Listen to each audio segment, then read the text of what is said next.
Hello students, how are you all? I hope you all are fine. Today we will discuss human health, that is our second chapter. Okay, so the human body is a complex and highly efficient organization of organ and organ system. हमने human health start किया है जिसके अंदर हम इंसान के शरीर से रिगार्डिंग सबसे पहले कुछ चीज़ों को जानेंगे. इस टॉपिक के बारे में हम पहले भी थोड़ा बहुत पढ़ चुके हैं. तो first of all we will revise that and after that we will continue our topic. Okay, so जो ह्यूमन बॉडी है आपकी, ये बहुत ही जटिल और हाईली एफिशिएंट ऑर्गेनाइजेशन है काफ़ी सारे ऑर्गन्स का, काफ़ी सारे ऑर्गन सिस्टम्स का. Okay, a cell is the smallest structure and functional unit of life. जो कोशिका है वो आपकी लाइफ का, आपकी जो बॉडी स्ट्रक्चर है उसका सबसे छोटा पार्ट है और सबसे छोटी इकाई है.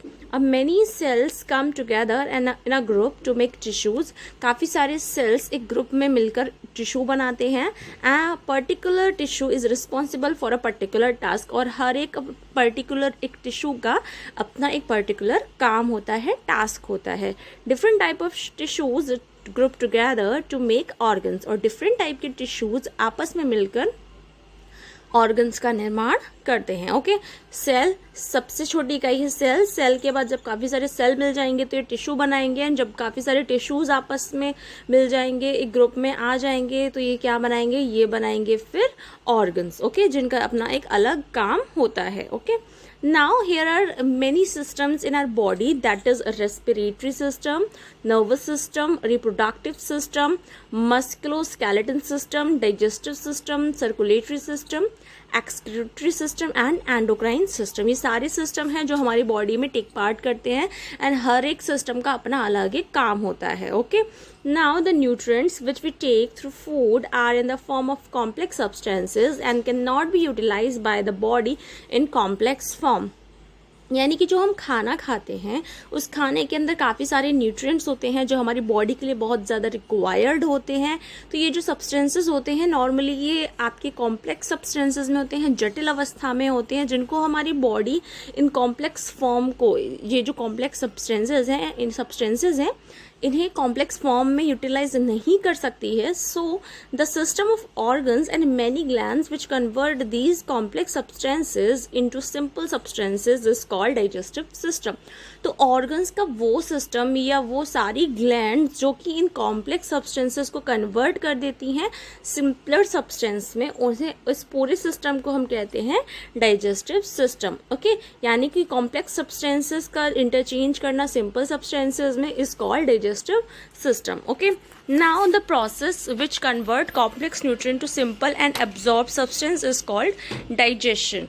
Many enzymes play important role in digestion. इस process के अंदर जब आप complex nutrients को simple form में ला रहे हो और उनके अंदर उनसे आप absorb कर रहे हो nutrients को, तो ये आपका डाइजेशन कहलाता है.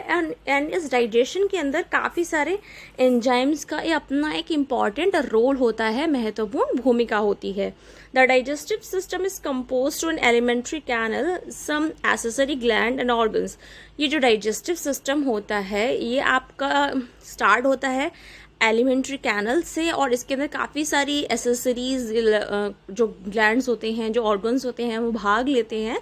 आपकी जो एलिमेंट्री कैनल है begins from mouth and and up in anus. आपके मुंह से स्टार्ट होती है आपकी एलिमेंट्री कैनल और इसका जो अंत होता है वो एनस पर जाकर होता है. The alimentary canal is 8 to 10 metre in length and is also called the digestive canal. तो आपकी जो एलिमेंट्री कैनल होती है इसकी जो लंबाई होती है वो 8 से 10 मीटर तक होती है और इस कैनल को डाइजेस्टिव कैनल भी कहा जाता है. Okay, now parts of human digestive system. Human digestive system के यहाँ पे 2 पार्ट्स में इसको डिवाइड किया गया है.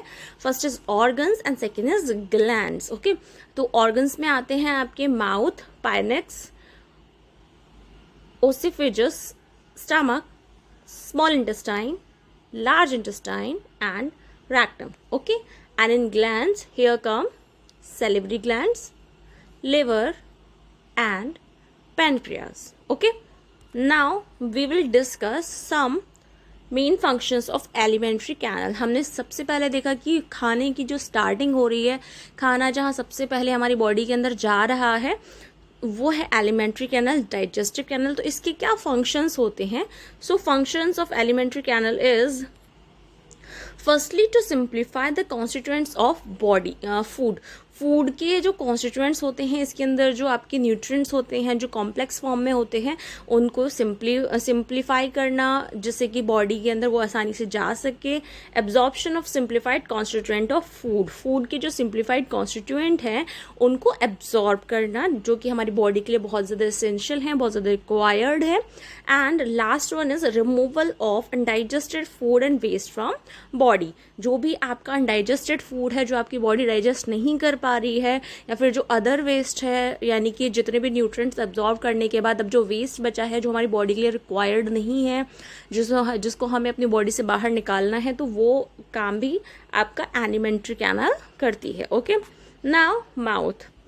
एलिमेंट्री कैनल का जो स्टार्टिंग पार्ट है आपका, वो आपका माउथ है, ओपनिंग पार्ट आपका माउथ है। The opening of the alimentary canal leads to buccal cavity और mouth which is a bowl shaped structure. Buccal cavity is lined by soft palate as bottom and hard palate at बॉट। यानी कि आपका जो opening alimentary canal है, जो इस चीज़ को लीड कर रहा है, वो आपका माउथ है, जिसको बकल कैविटी भी कहते हो। ये आपका एक कटोरी की शेप का स्ट्रक्चर होता है।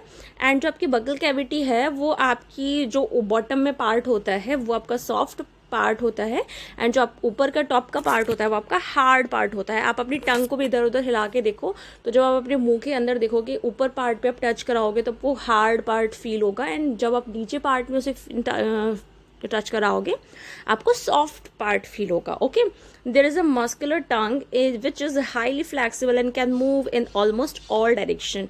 आपके मुंह के अंदर ही आपकी टंग होती है जो मांस की बनी हुई होती है, जो कि बहुत ज़्यादा फ्लेक्सिबल होती है। आप इसे कहीं भी घुमा सकते हो, आप इसे किसी भी डायरेक्शन में घुमा सकते हो। The tongue is attached to the lingual frenulum at the back of the buccal cavity floor. Buccal cavity floor का जो बैक पार्ट होता है उससे आपकी ये टंग अटैच्ड होती है, जुड़ी होती है। The mouth is surrounded by a pair of muscular lips. आपका जो मुंह होता है वो चारों तरफ आपके muscular lips से घिरा हुआ होता है। And the lips facilitate opening and closing of mouth. Lips का क्या काम है? ये आपके मुंह को खोलने और बंद करने में हेल्प करता है, and help in catching the food, और खाने को भी इनटेक करने में आपकी हेल्प करता है। Okay, now arrangement of teeth. आपके मुंह में जो टीथ हैं उनका अरेंजमेंट किस तरह से है?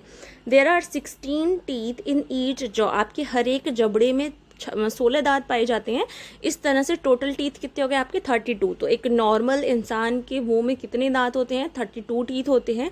Okay, and the teeth are tightly fit in the socket in gums. आपके मसूड़े में जो सॉकेट्स होते हैं उनमें ये टीथ बहुत अच्छी तरह से टाइटली फिट होते हैं। This type of arrangement of teeth is called thecodont. इन जो अरेंजमेंट है ये टीथ का, इसको क्या बोलते हैं? कोडंट कहते हैं। Okay, human being get 2 sets of teeth in their lifetime. इंसान को जिंदगी में 2 बार दांतों के जोड़े मिलते हैं, and this phenomena is called diphyodont. यानी कि इस पूरे फिनोमिना को क्या बोलते हैं? डिफ्यूडेंट कहते हैं। The first set of teeth is called milk teeth और temporary teeth.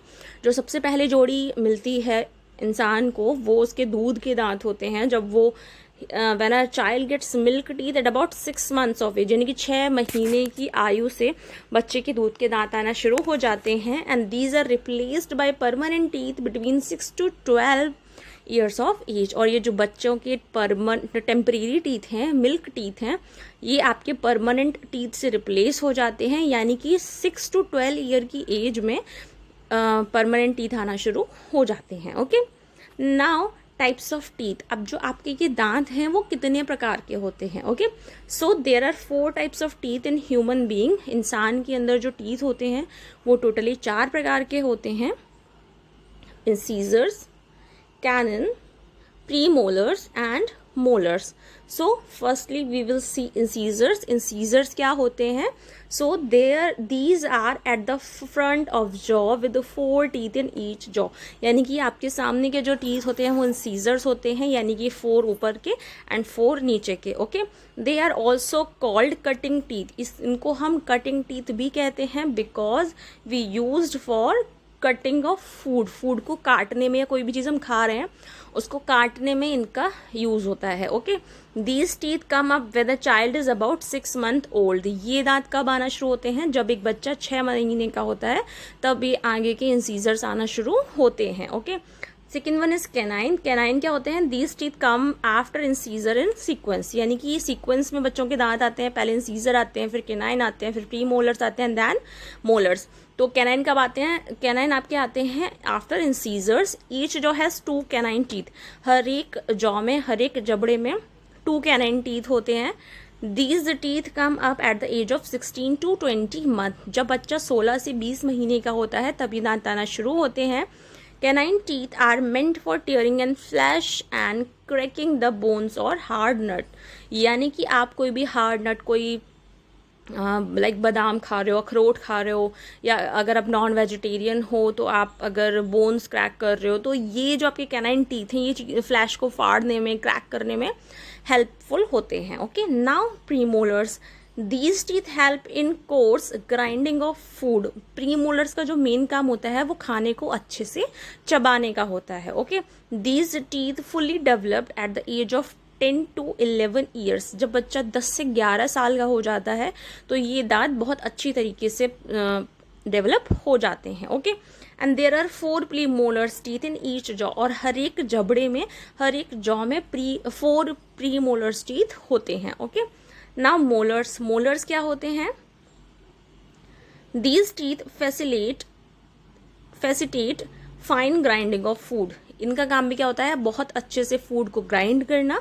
And these teeth come up at 12 to 15 month of age. 12 से 15 महीने की आयु में ये टीथ आना शुरू हो जाते हैं। And there are 6 molars teeth in each jaw. हर एक जॉ में, हर एक जबड़े में 6 मोलर्स टीथ पाए जाते हैं। Okay, now homework time. Whatever we have discussed in today's class or in previous class, so these questions are based on that. Okay, so you have to read every question and you have to understand. After that you have to give the answer of every question. Okay, because each and every question is very important for your exams. What are enzymes? And name any one enzyme of our digestive system and write its function. Enzymes क्या होते हैं? आपको किसी एक enzyme का नाम देना है जो कि डाइजेस्टिव सिस्टम से रिलेट होना चाहिए, and you have to write its function. उसका क्या काम है आपको वो भी लिखना है। Okay, now second question is defined mouth and teeth. Mouth और टीथ दोनों को ही आपको डिफाइन करना है, इनकी क्या फंक्शंस हैं। आप जितना ज़्यादा अच्छे से डिराइव करना चाहो उतने अच्छे से आप इसको डिफाइन कर सकते हो। Now third one is define the main function of alimentary canal. आपके जो एलिमेंट्री कैनल है, जो डाइजेस्टिव कैनल है, उसके मेन फंक्शंस क्या क्या हैं आपको बताने हैं। And define the arrangement of teeth. दांतों का जो अरेंजमेंट है, कितने टाइप के दांत हैं, क्या क्या काम है, कितने टीथ किस जॉ में हैं, वो सारा का सारा आपको यहाँ डिफाइन करना है। Okay, I hope you have got the point. Thank you, class.